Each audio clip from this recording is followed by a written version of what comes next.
Hello everyone. Today we are going to start with the last exercise, that is exercise 6.5 of our chapter 6, that is the triangle and its properties. So as we are all aware that we are reducing some part of the syllabus, so we are going to omit the exercise 6.4.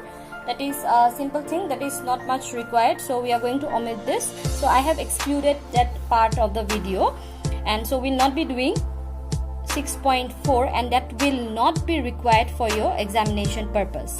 Okay, if you want to go through it, you can go through by your textbook, but exercise 6.4 is not required for your examination purpose.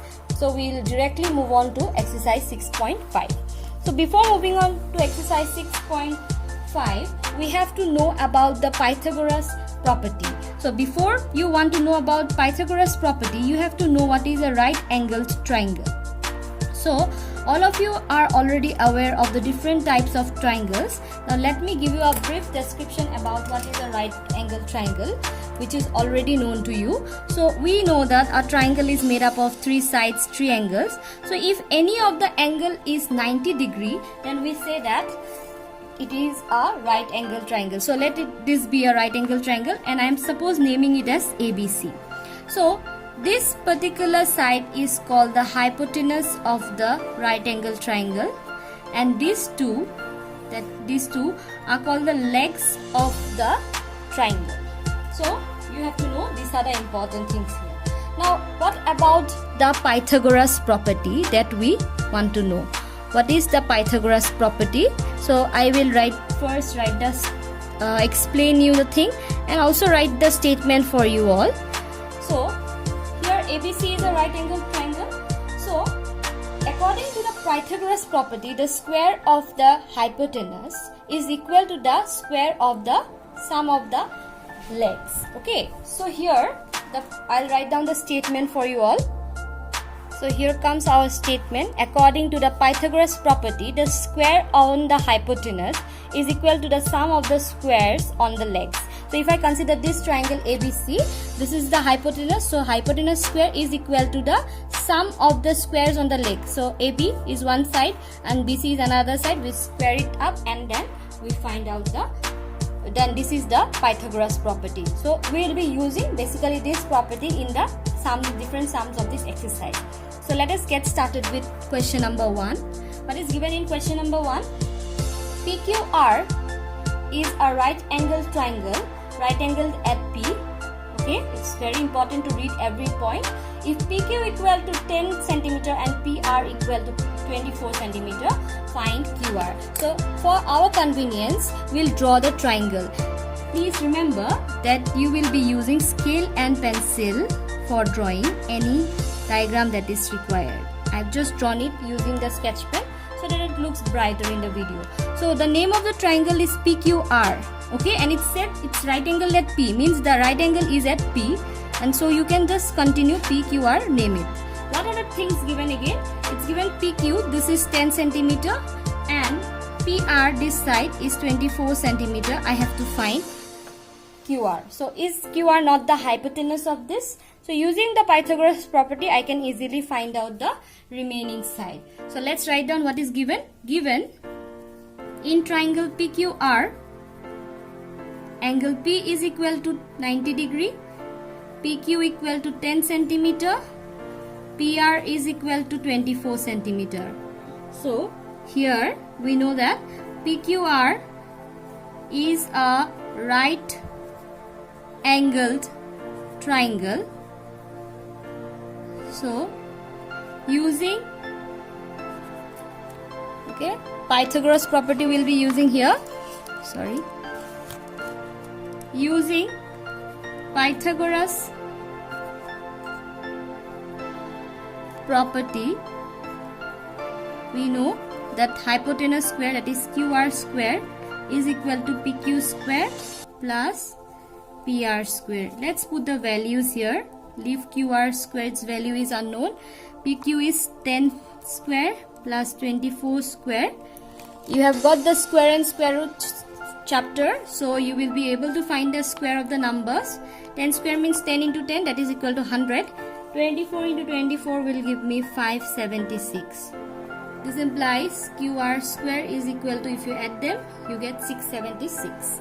Now it's QR square, I need QR. That means you have to find the square root of 676. So you can find the square root by any method, long division or the factorization method, and when you do it, you will get QR is equal to 26, and hence we have, so I can write therefore QR is equal to, let's write with the unit, 26 centimeter, and we have the third side of our triangle. So in this way you can do the sum. Now in the similar way you will try question number 2 as homework. So you will try this one. Okay, so this will be your homework. I have used to write down it here so that it's in front of your eyes and you can see, and accordingly you can do the homework. Now let's move on to the next question. So our next question we'll be doing is question number 3. Let's read the question. A 15-meter long ladder reached a window 12 meter high from the ground on placing it against the wall at a distance A. Find the distance of the foot of the ladder from the wall. You can see on the side a diagram is given. Let me draw the diagram for you all again. So this is the diagram. Say this is the wall. This particular is a wall which is 12 meter high, and a ladder is slanting on the wall. So I have to find out the distance from the foot of the ladder to the edge of the wall. So we have to find. Now if you can see, it looks like a right angle triangle, and we can use Pythagoras property. The hypotenuse and one of the leg is given. I can find the other leg. So let's write down what are given here. Here, height of the wall. We'll write statements, very important. Then length of the ladder is equal to 15 meter. So using Pythagoras property, since the name, you can also name it as, let it be PQR or ABC, but I can do without naming it. Using Pythagoras property, I can write the hypotenuse square is equal to the square of the other two sides.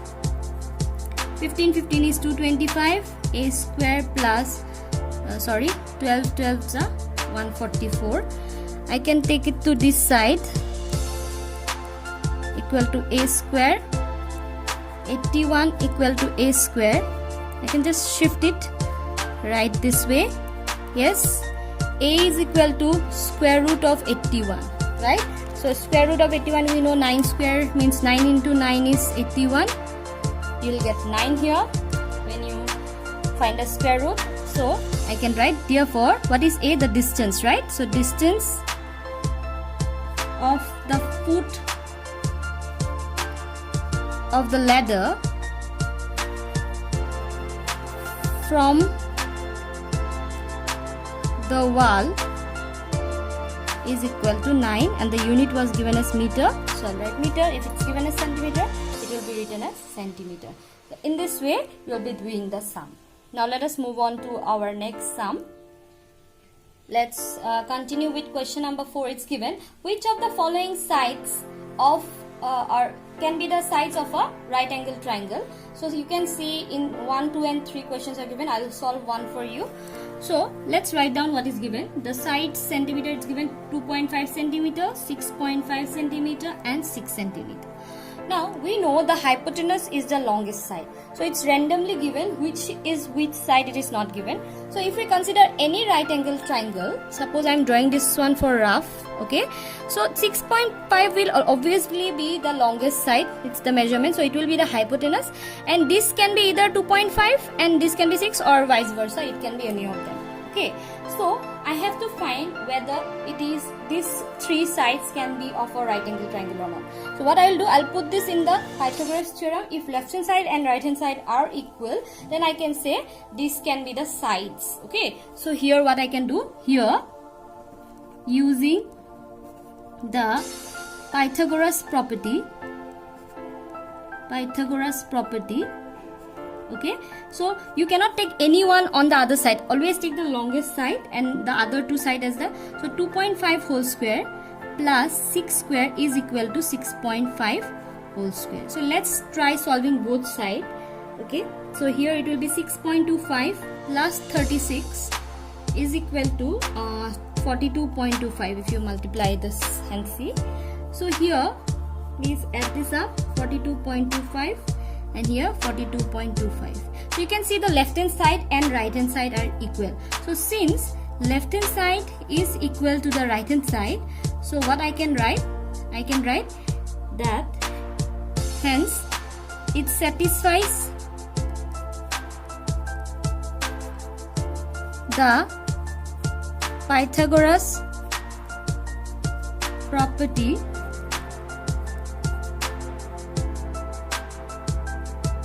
and therefore the given dimensions can be the sides of a right angled triangle. So if you find in the other two cases you will solve in the same way, and if you find that they are not equal, then I will say it will not satisfy the Pythagoras property and hence these sides cannot be the dimension of a right angle triangle. Okay, so in this case this is a right angle triangle.